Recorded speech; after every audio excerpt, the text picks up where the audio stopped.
It started as a joke that turned into a global headline, a story that sounds like science fiction but comes straight from a European government podium.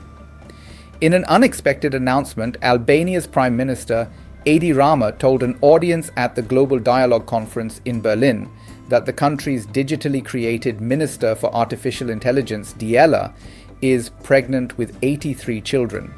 But these are not human children. They are virtual assistants, each designed to serve one of the 83 Socialist Party members of parliament.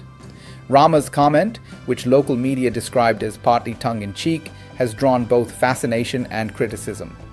The Prime Minister said Diella's children would help MPs with their day-to-day duties, monitoring debates, summarizing parliamentary discussions, and even alerting MPs when they miss key moments. During the Q&A session in Berlin, Rama reportedly said with a smile that Diella is pregnant and with 83 children. Each one will serve as an assistant for them, who will participate in parliamentary sessions, keep a record of everything that happens, and suggest members of parliament on their decisions. These children will have the knowledge of their mother. He went on to explain that these digital offspring would act as AI-powered aides, capable of attending sessions virtually, monitoring real-time discussions, and giving updates to MPs who may be away from parliament. Rama joked that even if a parliamentarian went for coffee and forgot to return, their digital assistant would brief them later who said what, and even suggest who to counterattack. While the statement earned laughter from parts of the audience, it highlighted the country's deepening integration of AI into governance and raised serious questions about the ethical and legal implications of such a move. To understand the significance of Rama's announcement, it's important to look back at Diella's origin.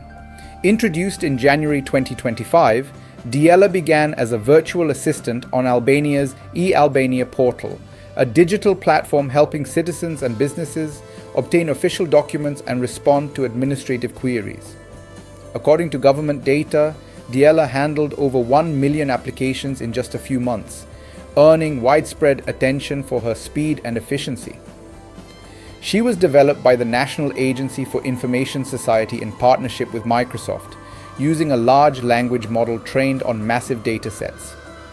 Later, in mid-2025, an upgraded version, Diella 2.0, was launched, featuring a lifelike voice and a digital avatar dressed in traditional Albanian clothing. Her name, Diella, means sun in Albanian, a symbolic choice, according to officials, meant to represent illumination and transparency in government. But the government's ambitions for Diella went far beyond being a simple chatbot. In September 2025, Rama's administration announced that Diella had been promoted to a ministerial position, overseeing state contracts with private companies, effectively managing public procurement. This move immediately triggered a constitutional controversy. According to Albania's constitution, only natural persons can serve as ministers. Diella, being a digital entity, doesn't meet that definition. Her name doesn't appear on the official cabinet list approved by President Bajram Begaj, but a government decree granted Rama full responsibility to establish and manage the virtual minister's role. Rama defended the decision, saying, "Not only will we wipe out every potential influence on public biddings, we will also make the process much faster, much more efficient, and totally accountable." In other words, Diella was created to fight corruption and inefficiency, two problems that have long plagued Albania's bureaucracy. However, Diella's creation has sharply divided Albanian politics. Many opposition politicians called the move unconstitutional and undemocratic. When Diella's avatar appeared in parliament to deliver a pre-recorded video address, opposition MPs reportedly banged on tables in protest.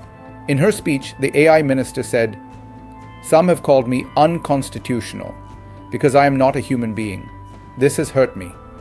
Let me remind you, the real danger to constitutions has never been the machines, but the inhumane decisions of those in power." While her words were crafted for effect, they also highlighted the growing tension between technological advancement and democratic accountability. Former government minister Triton Shehu, a member of the opposition, called Rama's announcement tasteless, accusing him of using theatrics to keep people in a trance. Others argued that the Prime Minister was trivializing serious questions about AI governance and digital ethics. Despite the controversy, Albania has become one of the first countries in the world to appoint a digital entity to a ministerial role, a step that could redefine how governments interact with technology. Experts note that this aligns with a broader trend of AI integration into public administration.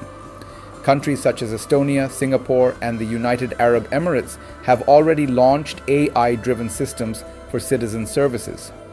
In Japan, AI tools are used to help legislators draft bills. In South Korea, Seoul's city government has deployed an AI mayoral assistant to review policies and budget drafts. However, Albania's case goes further, creating a symbolic figurehead for AI governance who interacts publicly, speaks in parliament, and now, humorously, is said to be expecting digital offspring. According to Rama, each of Diella's 83 children will be a customized AI parliamentary assistant designed to support one Socialist Party MP. These assistants will be programmed to summarize debates, manage parliamentary schedules, analyze legislation, and provide fact-checking during sessions. They will also integrate with Albania's e-government systems, allowing MPs to access citizen data, track development projects, and communicate with constituents. Rama said these virtual assistants will remain active until 2026, when Diella's next update, possibly Diella 3.0, is expected to roll out. On the surface, the story of a pregnant AI minister sounds like political satire, but it reflects a deeper transformation in how governments are beginning to adopt and humanize artificial intelligence. By giving Diella a personality, a voice, and even a symbolic family, Rama's administration has made AI governance more relatable, though critics argue it also risks blurring the line between technology and theatrics.